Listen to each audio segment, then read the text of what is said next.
Hey, welcome back to Car Chats, if you can even believe it. My name is Gina, and I believe that there is more to life than looking good, but you've got to look good too. And so today is actually a feel-good video because I heard about something this morning and I wanted to challenge you guys to think. And the more you know about yourself and how you relate to the rest of the world, the happier I think you will be. So I decided on a total whim this morning to grab my car mount for my camera. And I scrambled to find a memory card and battery and all that stuff. And I was like, you know what? I'm going to bring it back. Because I've been doing chit chats lately, but if you're new to my channel, I, for a very long time, was doing what I called car chats. And it's pretty self-explanatory. Right now I'm on my way to work. I have to drive a long distance. I'm in some pretty heavy traffic. And so I don't really have to concentrate 100%, you know, on the road, like if I was going, you know, 60 miles an hour down the highway. So it's a nice opportunity for me to talk to you guys about things that were on my mind. And I was curious if the way that I talk to you would be different from when I would do my chit chats, like in my house and stuff. I was curious if the ever so slight distraction of driving was going to either enhance or impact kind of the way our conversations went. And plus, I missed it. I'm in the car a long time on a particular morning when I commute to work, and it was always fun. And plus, you guys always gave me really good feedback about my car chats, and so here we go. So a lot of times when I do my car chats for you guys, I let an idea marinate, because sometimes I watch like YouTube videos and people like ramble like on and on and on, and they lose their point and their focus. And that kind of frustrates me. I'm a very organized type A personality. I like things to make sense and have a rhythm and have a flow. Most of the time, I do that and I allow things to marinate. Well, I was watching YouTube this morning while I was getting ready, and someone said something, which I'll reference in a second, and all of a sudden my brain started like going crazy. And so I've been marinating for only about 20 minutes or so, half an hour on my fast portion of my drive. And now that I've slowed down, I'm ready to talk, and I want to put this thing out there that was inspired by another YouTube creator, and then I want to get your feedback on that. So this morning I was watching Rebecca over at Frugalista. She is fabulous. She is just good people. She's like me. We focus on makeup for women over the age of 40 and beyond. She does really good reviews, a lot of foundation reviews as well, which I envy. And so yeah, so really good stuff. I will link her channel and the particular video down below. What she was specifically talking about today, and she doesn't usually go off on a discussion, let's say, you know, usually she focuses on makeup, lifestyle, that sort of thing. But she was irked by something that she had recently experienced, and it was in relation to the essence of YouTube as it was.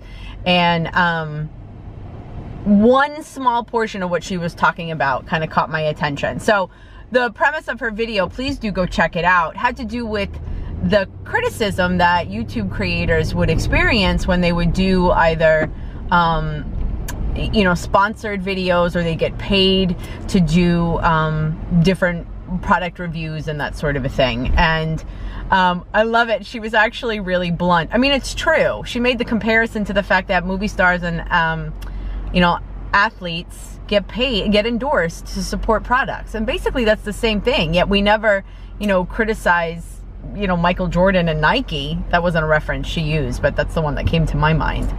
You know, we're just like, okay, yeah, you know, he does it, and nobody even acknowledges that he get paid. Yet for some reason on YouTube, creators who either receive products in PR or are paid to do different videos, they get a lot of criticism for it, and that's unfortunate. And she made a number of really, really good points. So definitely go check out her video. My perspective on the whole thing is, if it's your intention to create a channel just so you can get the free stuff or the money, a part of me feels like that's a tad bit shady.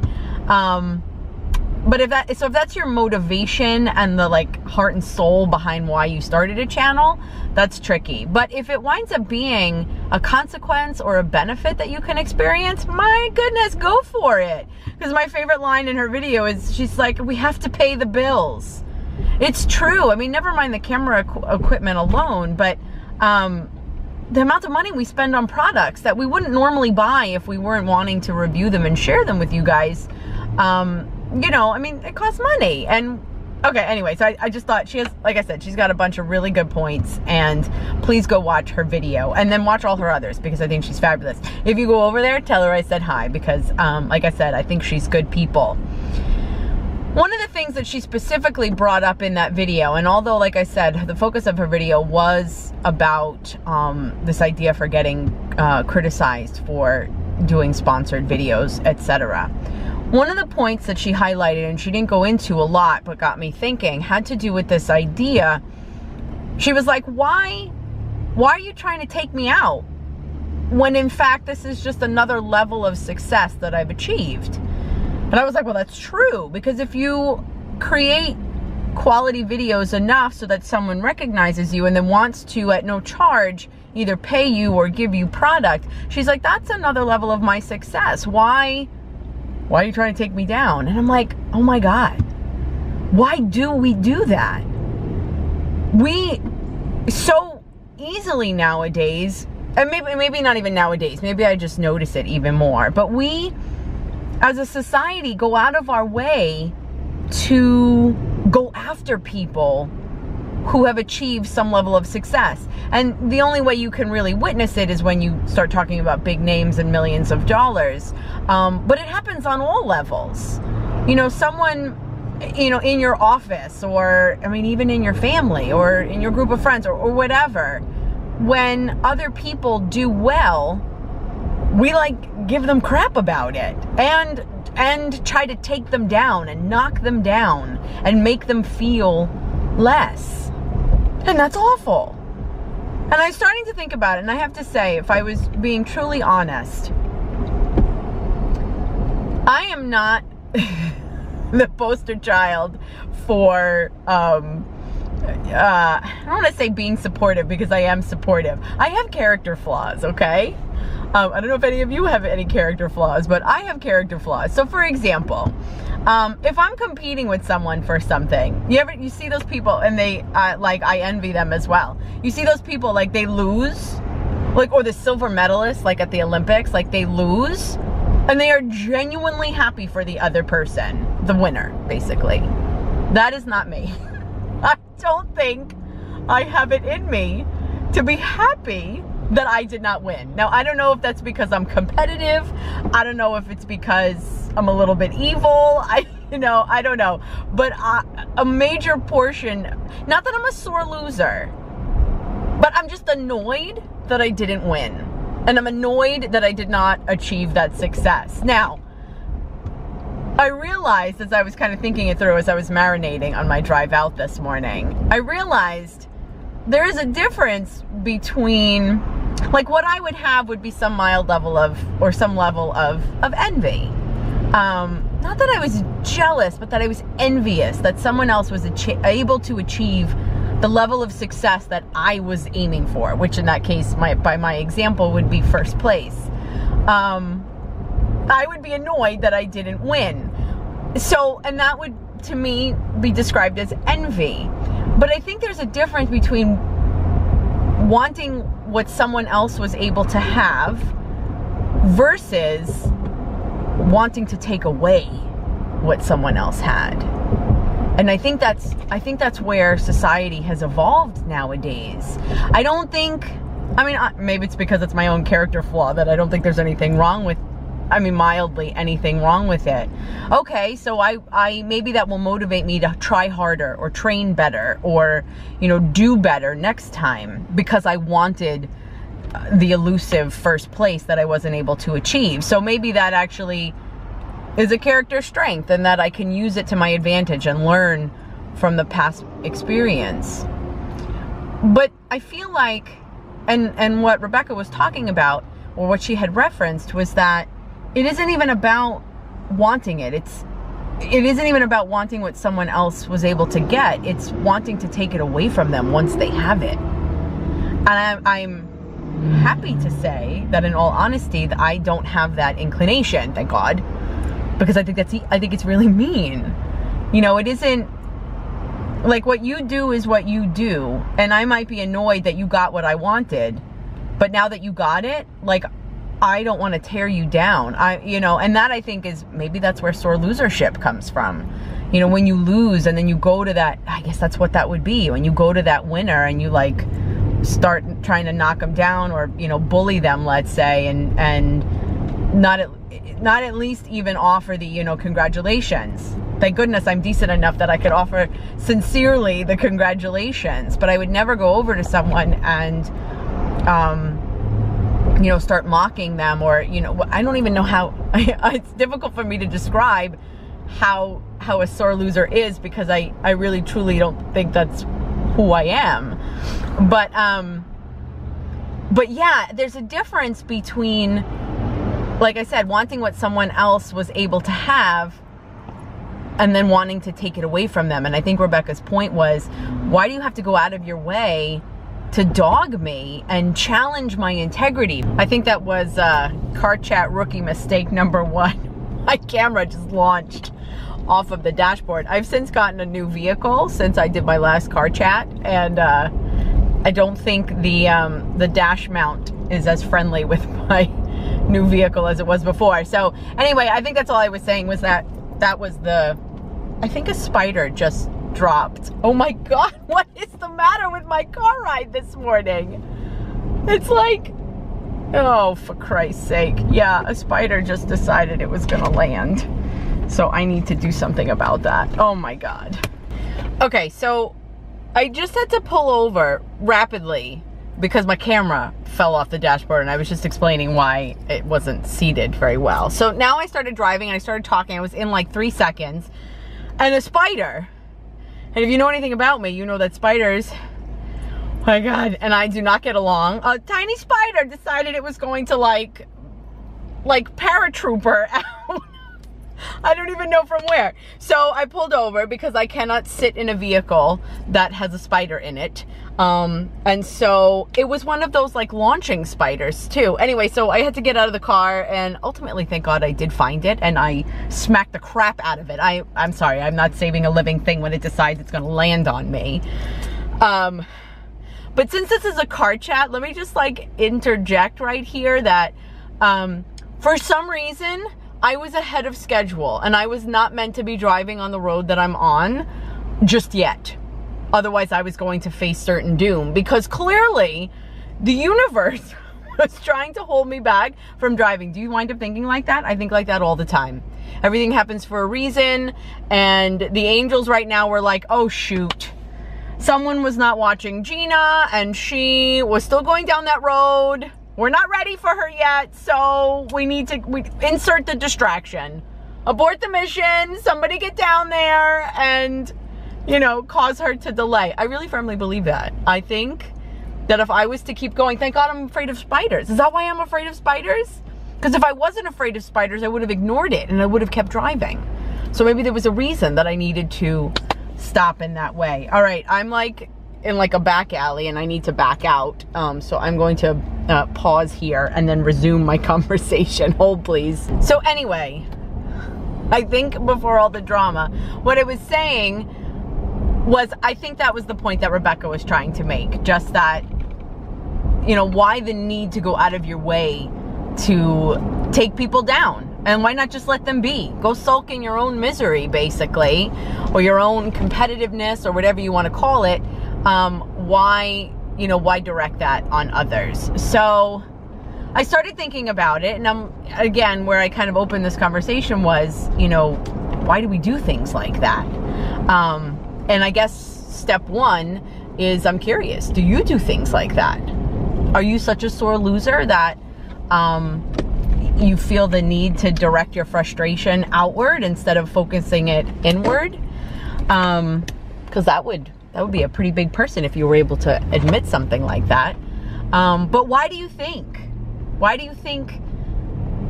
we do that? Like, what's nice about it? What about that whole statement? You know, if you don't have something nice to say, don't say anything at all. Well, that clearly goes out the window in a situation like this, because you're going out of your way to say something mean. And those people who make comments on YouTube videos, I always wonder about the ones that are mean. You know, I mean, even just about anything, whether it's about, you know, sponsorship videos or not. I mean, the ones that go out of their way to like, to say like the hate mail and the hate comments. I'm like, is your life really that low that you need to spend what few minutes of your precious life that you have, that you need to take the time out and literally be mean to somebody who isn't directly being mean to you? Because let me say this, I have no problem being mean to people if you ask for it. Like, I will never like start the confrontation, but if you bring it my way, I will rip you down with my words so quick. And I'm lucky like that I can use my words sharply, and I won't hold back. Because how dare you invade, again, like, it's like, how dare you invade my personal space? And so the thing with like the comments, it's like, oh my gosh, like you took time out of your day to make such a mean comment. Why do we do that? Why do we take that effort? Like, worry about your own stuff, you know? So I started to think about like history and stuff, because it's amazing how much of our human condition is dictated by both like internal biology and then also history. So like you think back on the time like of like kings and queens and stuff. There were wars all the time. They were constantly, you know, going after each other. And I realized, as erratic as that might sound, it actually was kind of legit, in that every time someone would go out of their way to try to take somebody else down and take away their success, it was for their own betterment. Do you know what I mean? Like, if you invade another country and take over the country, you get another country. And you are now king or queen of a much larger geographical area, which means more power, which means more money, etc. You literally gain. But in the situation, for example, like with the YouTube situation, or even just in general, so many times we go after other people and take them down to no benefit. Like, we gain nothing. Like, when I win the silver medal in the Olympics, if I go after the gold medalist, the judges are not going to be like, oh, so it turns out you do have a little bit more fight in you. We made a mistake. We're going to take the gold away from number one and we're going to give it to you, number two. No, that doesn't happen. And every time somebody makes a comment, you get nothing. I mean, I suppose you get some personal satisfaction, but it can't feel very good, because you can't be that stupid to know that the other person, you're not actually, you know, for example, taking them down. Do you know what I mean? So I don't see there's no investment, there's no gain the way there was during the major war times. And even now, I should say, like during war, you know, a lot of times, like I said, countries are going to get something else, and they can't have something else unless they take somebody else out. But can I just tell you, by the way, that I hated history growing up, but I think, like in school, but I think it was because they wanted me to memorize so many dates, and I was annoyed by that. But the actual stories of history are pretty fascinating. So, I mean, that's history. And then I was thinking about it like internally, like biology-wise. I mean, as humans, we have a drive to survive, and generally that means sacrificing other things, let's say like animals, for food, and you know, and this whole thing about, you know, survival of the fittest. Well, as the human race, we dominate, and so we will take other species out in honor of the protection of our own survival. And what's interesting though is, by nature, we aren't meant to necessarily take out each other. Other species do, I suppose, when it comes to like mating and things. You know, the males try to take each other out. Is that what this is? I don't even think that's what this is, because a lot of times this is women. This is us women going after other women who are being successful. Like, what is the sense in that?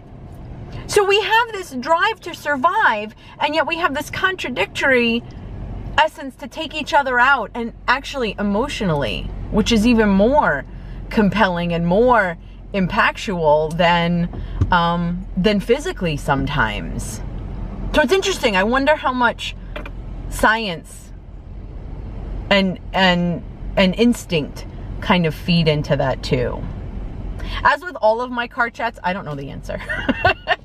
Well, sometimes I do, if I feel like I'm doing like a self-help sort of car chat. This was more of a, I'm pondering this and can't figure this crap out. So I'm going to put it out there and see what you guys think. So please leave me a comment down below. Why do we try to take it? Actually, now that I'm thinking about it, this whole women versus women thing, like that's a whole other department, which I'm actually not even going to open because I haven't marinated about that at all. But if you'd like me to kind of go on with that, please let me know. But like I said, please just comment on what we've been chatting about today. The issues that Rebecca brought up in reference to, like I said, kind of just this need to take each other out without, and to be mean to each other without any real gain or benefit. What do you think about that? Why do we do that? Do you do that? Oh my gosh, if you do that, or maybe used to do that, what were you getting from it? I'm so fascinated, because human behavior at the end of the day is just fascinating. And it's, you know, even though it sounds as if I'm judging, I'm more just curious. And if you have been that way or have experience with that or whatever, or maybe you were, you know, maybe someone went after you. How did you feel about that? How did you interpret that? How did you handle it? So any and all angles of the conversation, as always, I love everything that you guys have to say. You guys write me so much too, which is so fascinating. And P.S., by the way, you guys are all friendly. So, you know, I've not been in the position to experience that. I mean, I'm very, very grateful for that. But that's because the G crew is full of fabulous people. So, like I said, please do leave me a comment. If you like this video and like the idea of my car chats or my chit chats, please give it a thumbs up. Share this video. I always forget that you can share videos. So share this video with someone who maybe you want to have the conversation with, or who you feel may benefit from even just the thought process of it. So definitely share it. If you're not a member of my G crew, please join the fabulous group of people that we are, and subscribe. And yeah, so as always, thank you so much for coming on my car ride with me. I'm almost there and the time has flown by. So again, as always, thank you so much for spending your time with me. I look forward to hearing your thoughts. I hope you have a good rest of the day. And in the meantime, thanks.